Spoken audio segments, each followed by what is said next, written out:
Donc bonjour à toutes et à tous et bienvenue pour ce nouveau webinaire intitulé Booster votre e-réputation, astuces pour professionnels dans plus de 10 secteurs d'activité. Je vais commencer par me présenter et vous présenter rapidement Custplace. Donc moi je suis Thibaut Druès, le responsable commercial. Et donc Custplace, pour ceux qui ne nous connaîtraient pas encore, nous sommes une plateforme de gestion des avis, mais de manière plus générale de gestion de l'e-réputation et aussi de mesure de l'expérience client. Nous sommes une société française indépendante et autofinancée qui existe depuis 10 ans maintenant.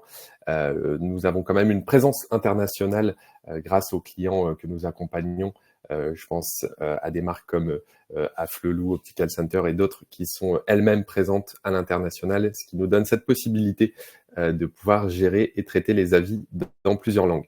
Nous avons, au fil de ces 10 ans, noué des partenariats assez stratégiques avec des plateformes telles que Google, les pages jaunes ou d'autres sites médias dans des verticales métiers, ce qui nous donne la possibilité de pouvoir multidiffuser les avis de nos clients et de leur permettre de rayonner en termes d'e-réputation.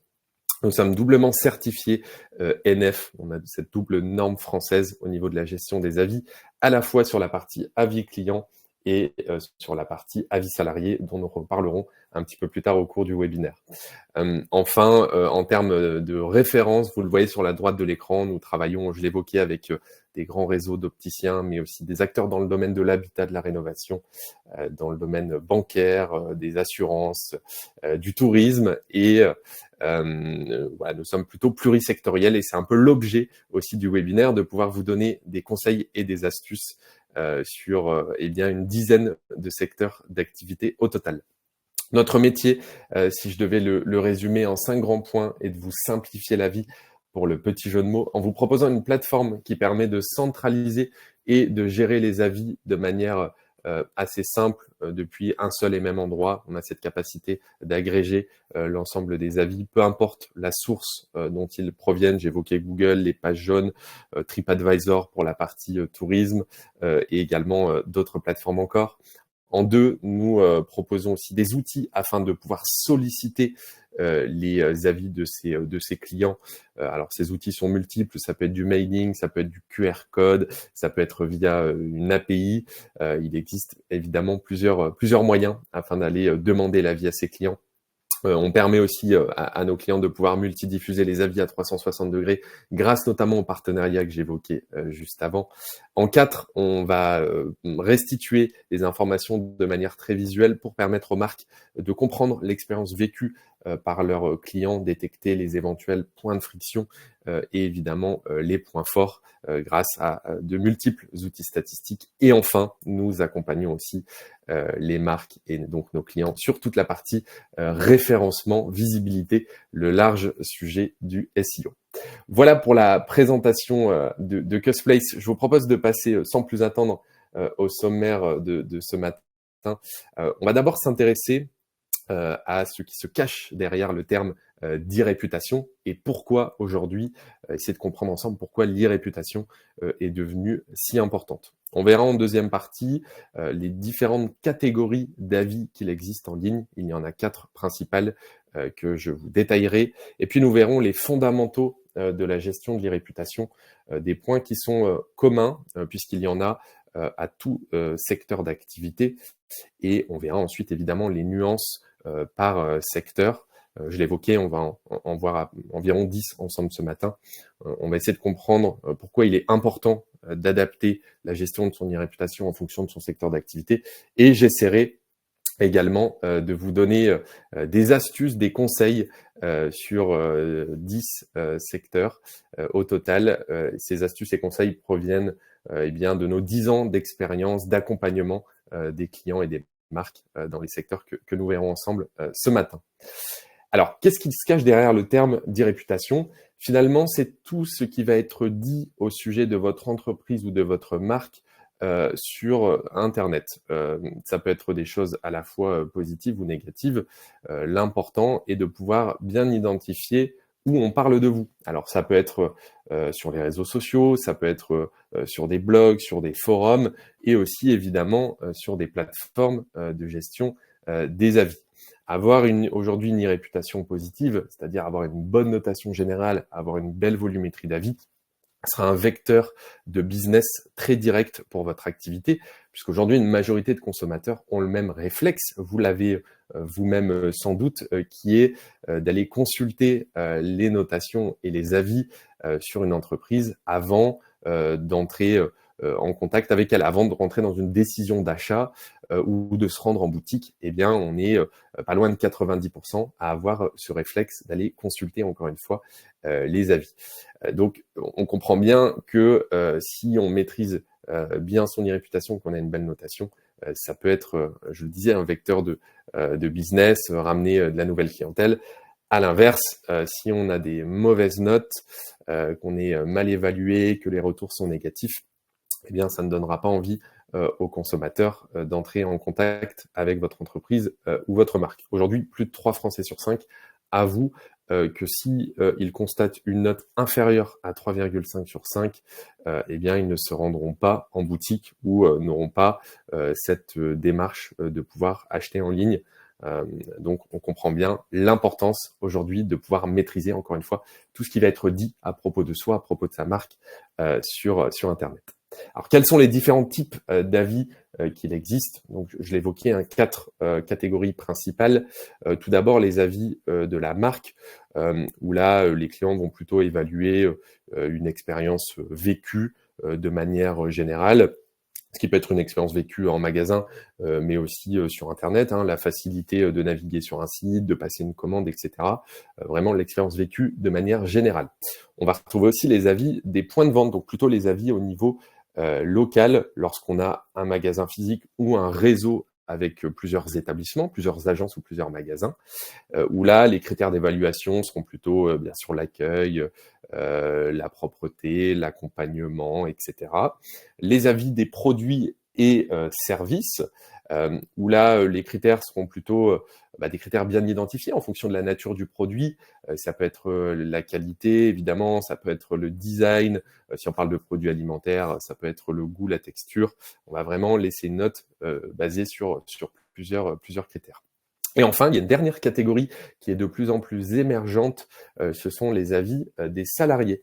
Effectivement, aujourd'hui, les collaborateurs s'expriment, on le voit, on le constate de notre côté de plus en plus lors des requêtes émises sur Google en tapant le nom d'une marque avec avis derrière.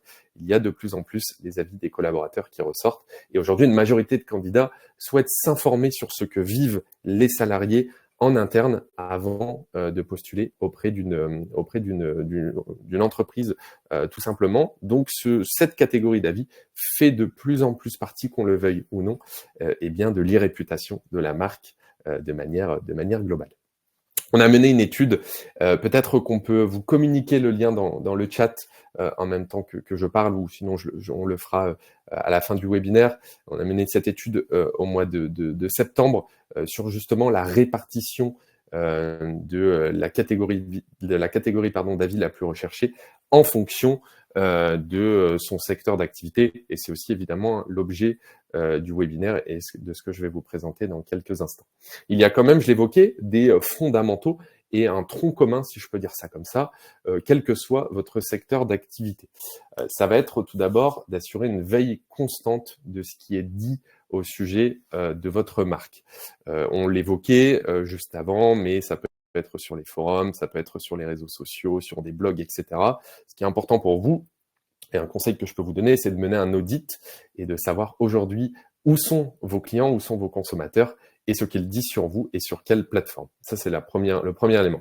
Le deuxième élément, pour bien maîtriser votre réputation, il faut aussi avoir connaissance des plateformes sur lesquelles vous possédez éventuellement une page publique d'évaluation, en tout cas les plateformes sur lesquelles vos clients peuvent s'exprimer librement et vous laisser des avis. Ça peut être par exemple sur Google, les fiches Google Business Profile, donc le service annuaire du géant américain.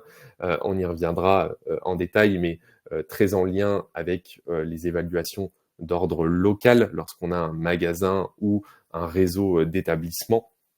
Et c'est évidemment une plateforme très importante de pouvoir maîtriser parce qu'aujourd'hui très dominante et très visible, bien évidemment mise en avant par Google sur son moteur de recherche. Dans cette gestion des avis, l'intérêt est de pouvoir être, l'important plutôt est de pouvoir être réactif, avoir connaissance qu'on vous laisse des avis, même si vous n'avez pas de stratégie aujourd'hui et de collecte d'avis et de sollicitation plutôt d'avis auprès de vos clients, il est très fort probable que vos clients s'expriment sur Google ou sur d'autres plateformes d'ailleurs et qu'ils vous laissent des avis. D'ailleurs, lorsqu'on n'a pas de stratégie de sollicitation en place, on a plutôt les insatisfaits qui vont s'exprimer. Comme je le dis toujours, on ne parle jamais des trains qui arrivent à l'heure et on a plutôt tendance à s'exprimer lorsqu'on est mécontent.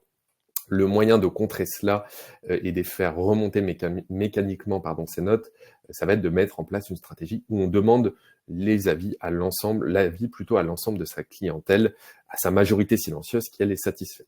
Et donc pour ça, lorsque vous recevez des avis, qu'ils soient spontanés ou alors si vous les avez sollicités, l'intérêt est de pouvoir être réactif et de pouvoir amener des éléments de réponse à vos clients.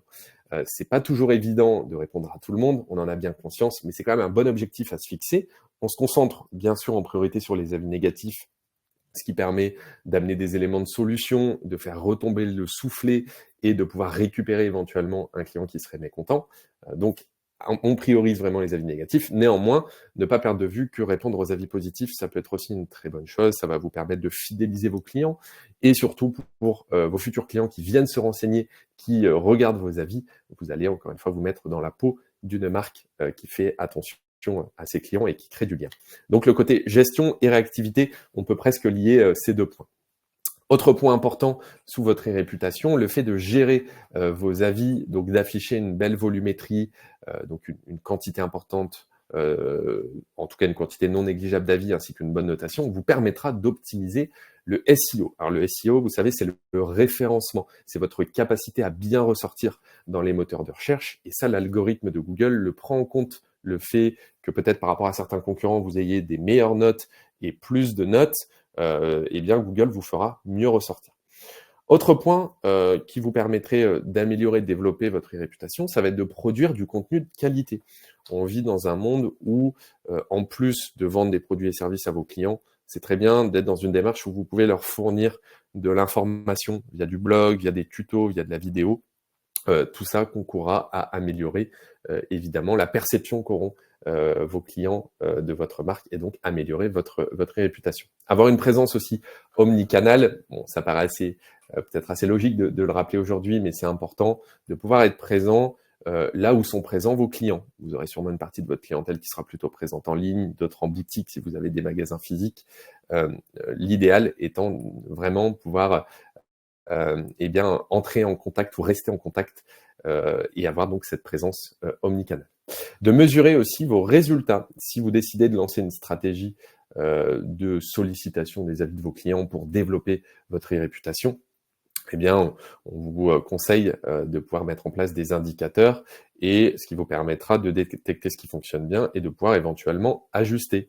Je vous prends un exemple. Peut-être que vous allez décider de demander l'avis à vos clients par SMS, vous avez leur numéro de téléphone, et puis au final, vous allez vous rendre compte que les taux de retour sont assez faibles. Peut-être que la raison est que tout simplement vos clients trouvent ça intrusif et que c'est pas adapté, et que le canal mail fonctionnera peut-être mieux, ou le QR code si jamais vous avez des boutiques physiques. Et donc ça, le meilleur moyen de le savoir, c'est évidemment de mettre en place des indicateurs. La transparence et l'authenticité, deux points qu'on pourrait vraiment lier. Certaines marques qui ne sollicitent pas les avis de leurs clients ont parfois peur des retours. Alors, ça va vous paraître sûrement paradoxal ce que je vais vous dire là, mais afficher aujourd'hui des avis négatifs et être transparent, ça va renforcer votre authenticité et l'authenticité de vos avis positifs. Donc, il ne faut pas avoir peur des avis négatifs, ils font partie du jeu. Alors évidemment, il ne faut pas que la proportion soit plus importante par rapport à vos avis positifs, mais avoir quelques avis négatifs permettra encore une fois de donner de l'authenticité aux avis positifs et surtout d'être transparent sur le fait qu'il peut y avoir parfois des dysfonctionnements et les clients seront prêts à vous le pardonner. Je dirais que plus important que l'avis en lui-même, qui peut parfois être négatif, ça va être les éléments de réponse que vous allez apporter à cet avis négatif qui seront importants aux yeux des internautes ou des futurs clients tout simplement qui se renseignent sur votre marque. De l'amélioration continue, le fait de maîtriser votre réputation, de gérer vos avis, vous permettra de détecter aussi les attentes de vos clients. Ça fait partie des choses qu'on va évoquer tout au long de ce webinaire et de pouvoir vous améliorer. Il y a forcément des points de friction comme dans toute entreprise, quelques dysfonctionnements parfois et évidemment des points forts et des attentes et toute cette source d'informations que vous pouvez retrouver au sein de vos avis clients peut vous permettre évidemment de vous améliorer et même de faire participer vos clients dans l'évolution de votre entreprise, de votre marque, pour d'éventuels nouveaux produits ou nouveaux services. Et le côté benchmarking, alors ça va être l'analyse de vos concurrents, pouvoir analyser ce qui est dit aussi à leur sujet et pouvoir se comparer en termes d'e-réputation. C'est évidemment un point qui peut être pertinent de garder en tête. On pourrait le lier aussi avec le côté veille. Alors maintenant qu'on a vu ce tronc commun et ces points communs à tout secteur d'activité, il est quand même important de pouvoir adapter la gestion de votre réputation en fonction de votre secteur d'activité. Je l'ai évoqué, mais si vous, selon la nature de votre activité, peut-être que certaines plateformes seront plus pertinentes que d'autres. Si vous êtes dans l'automobile, vous allez sûrement pas vouloir être présent sur TripAdvisor, ça n'aurait pas forcément de sens, mais il y a des plateformes qui sont communes évidemment à tous les secteurs. Donc l'important est de comprendre ces spécificités métiers afin de pouvoir mieux cibler et de mieux engager sa clientèle, ce qui vous permettra de renforcer la confiance et de vous différencier aussi par rapport à vos concurrents. Donc je vous propose de rentrer dans le vif du sujet et de passer en revue une dizaine de secteurs d'activité et que je puisse ce matin vous donner quelques conseils par rapport à nos 10 ans d'expérience et d'accompagnement de plusieurs marques dans les secteurs d'activité que je vais vous présenter. Donc le premier est le secteur de l'intérim.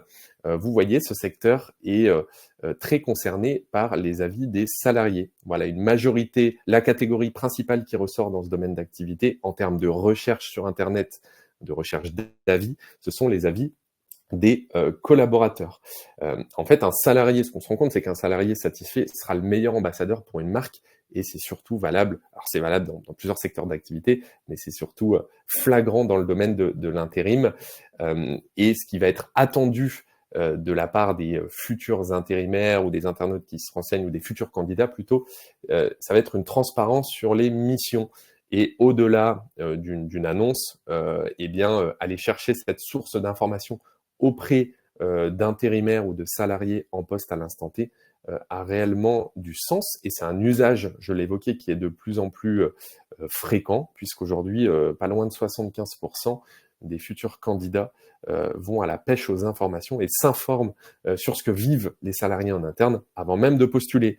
Il n'y a plus seulement l'image de la marque, le salaire, les missions qui comptent, mais c'est vraiment d'aller se procurer cette source d'information, encore une fois, du quotidien des collaborateurs présents dans l'entreprise à l'instant T.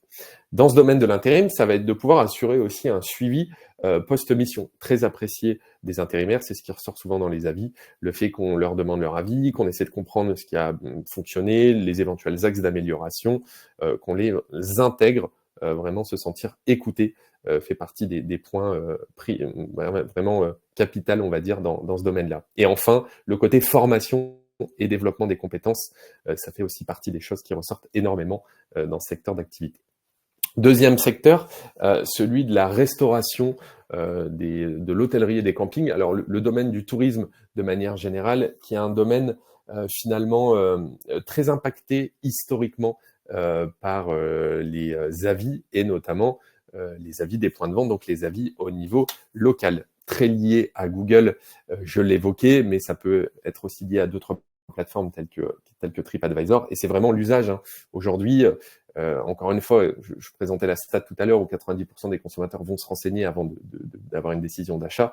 Et c'est encore plus flagrant, si je peux dire ça comme ça, pour un restaurant ou pour des vacances. On va vraiment creuser, en tout cas on est une majorité à avoir ce réflexe-là, aller creuser avant de se rendre dans un établissement. D'ailleurs, Google a mené une étude sur ce point et on se rend compte que si en tant que fiche, sur une fiche établissement qui va posséder plus de 100 avis, et évidemment une bonne note, eh bien, par rapport à un autre établissement qui aurait moins de 10 avis, eh bien, il peut y avoir plus de 40% de trafic supplémentaire dans le premier cas.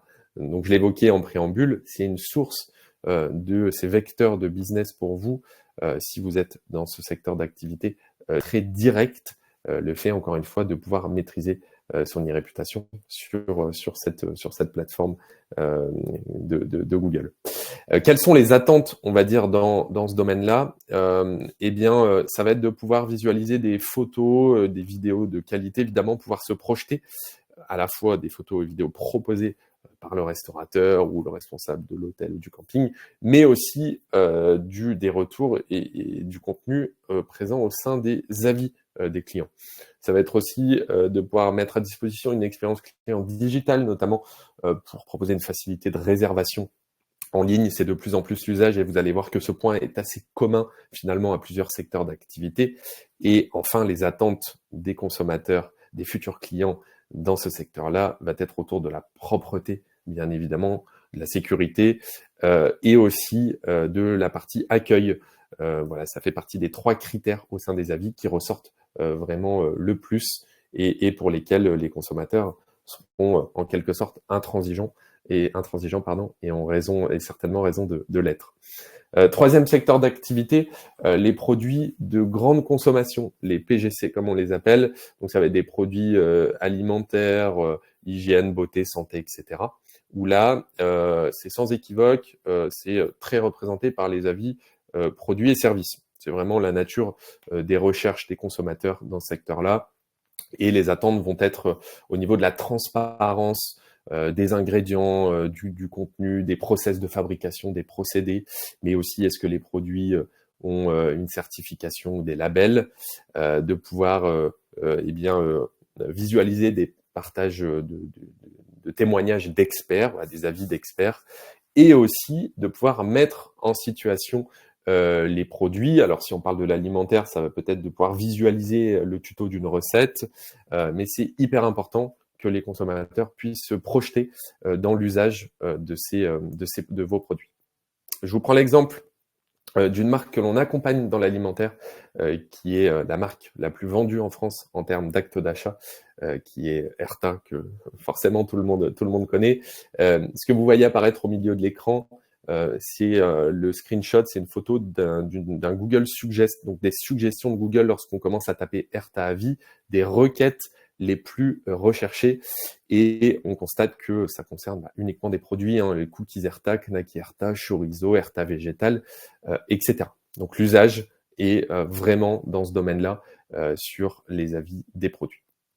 Autre secteur d'activité, un exemple hyper intéressant, un peu différent de ce qu'on a pu voir jusqu'à maintenant, qui est celui du service à la personne. Pourquoi différent des autres exemples? Parce que vous le voyez, ce secteur-là est concerné par 2 types, 2 catégories d'avis à parts égales, à la fois les avis de la marque, ce qui va permettre à un client de pouvoir se renseigner sur la qualité des services, le professionnalisme, etc.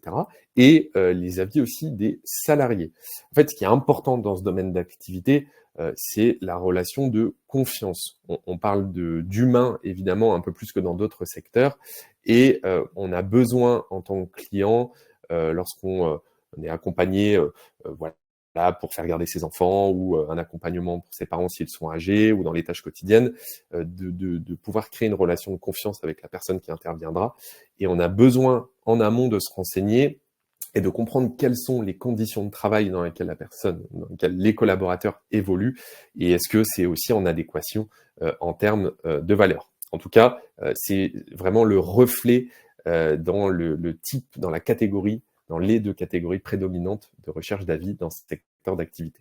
Et donc, les demandes consommateurs seront vraiment autour des certifications et accréditations. Donc là, pour le côté, je l'évoquais, professionnalisme, mais est-ce qu'il y a aussi des mesures de sécurité et de santé qui sont mises en place? Et enfin, la mise en avant de l'impact social que peut avoir le recours à de tels services. Donc, des exemples de clients, des exemples très concrets de ce qu'a permis un accompagnement en travaillant avec une agence de service à la personne.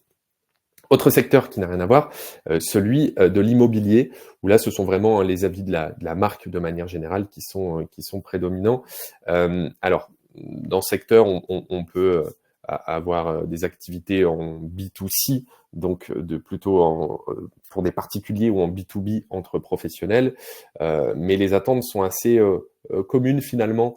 Ça va être le côté partenariat, pouvoir proposer, alors si je prends un exemple en B2C, donc une entreprise immobilière pour des particuliers, si on a fait par exemple construire une maison, nos attentes seront, est-ce qu'on on peut nous recommander des artisans, un cuisiniste, des décorateurs d'intérieur, ça aura vraiment du sens.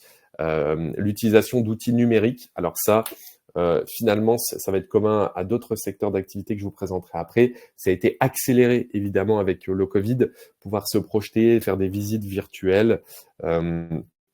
Ça fait partie des choses qui sont très demandées. Et le côté RSE, donc la responsabilité sociétale des entreprises, où là, les consommateurs ont des exigences en termes de matériaux utilisés, le respect de l'environnement, est-ce qu'il y a du soutien à des projets sociaux. Et donc, parmi cette RSE, il y a effectivement les certifications aussi écologiques qui seront attendues.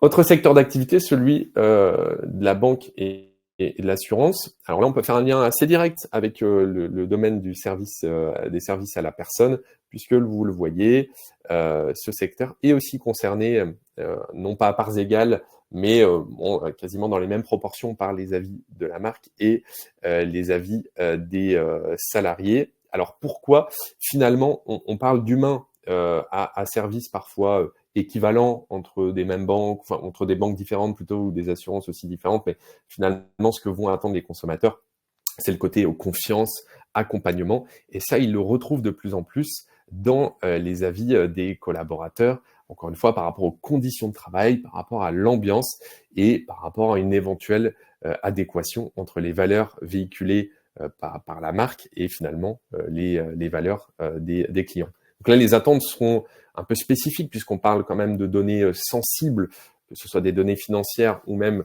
des données au niveau de l'assurance, des données très personnelles. Et donc là, il y a cette notion de confidentialité et de sécurité qui est très importante. La gestion des risques aussi en cas de fuite de données, comment va pouvoir réagir la marque. L'éducation financière, si on prend vraiment l'exemple des banques, de plus en plus les consommateurs sont demandeurs d'outils pédagogiques, comment bien gérer un budget, et aussi le côté personnalisation des services, être capable de proposer, en tout cas faire sentir à ses clients qu'ils sont uniques et qu'on s'adapte à leurs besoins. Autre secteur d'activité, le domaine de l'éducation, qui est de plus en plus concerné par les avis, non pas des clients, mais plutôt des étudiants, puisque la concurrence est de plus en plus rude dans ce secteur d'activité. C'est vrai que quand on est un jeune qui vient d'avoir son bac, on ne sait pas toujours vers quoi s'orienter, et le fait d'aller visualiser des feedbacks, des avis directs d'anciens étudiants peut être très précieux et peut-être un bon moyen et une aide précieuse plutôt dans la prise de décision pour son orientation. Donc là, ce qui va être important, si vous êtes dans ce domaine éducatif, que vous êtes directeur d'une école, ça va être de permettre à vos alumni, vos anciens étudiants, de mettre en avant leur histoire, leur succès, donc leur parcours, le niveau de salaire actuel, de pouvoir s'améliorer de manière continue. Le fait vraiment d'avoir, encore une fois, un recueil de retours de ces étudiants on permettra d'ajuster sur ce qui a moins bien fonctionné et aussi de mettre en avant les points forts, d'avoir une mise à jour du site de l'établissement. On constate qu'il y a parfois une différence entre les programmes en ligne et les programmes existants, ce qui peut entraîner une certaine frustration. Un engagement sur les réseaux sociaux, alors très important, puisqu'un public jeune, évidemment, donc très connecté et très présent sur les réseaux. Donc créer de l'engagement, du storytelling peut être très pertinent.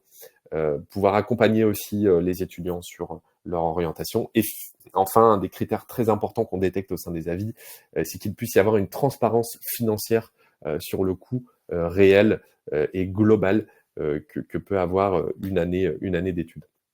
On accompagne le groupe Collège de Paris, qui a un réseau de plusieurs écoles, et aujourd'hui une collecte constante d'avis, une très belle notation avec 4,4 sur 5, a permis au groupe d'augmenter les taux de candidature de 80%. Donc ça, ce sont vraiment des retours très concrets que nous communiquent nos clients.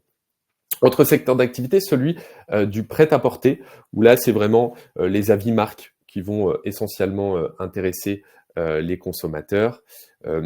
Les attentes vont être la collaboration avec des influenceurs, le côté éco-responsable finalement qu'on retrouve, RSE, qu'on retrouve aussi avec l'immobilier, être transparent sur les process de fabrication, avoir des initiatives de recyclage et de reprise des vieux habits, et le côté aussi technologique qui a du lien, comme j'évoquais avec la partie immobilier, où les consommateurs sont de plus en plus à la recherche d'expériences d'achat immersives.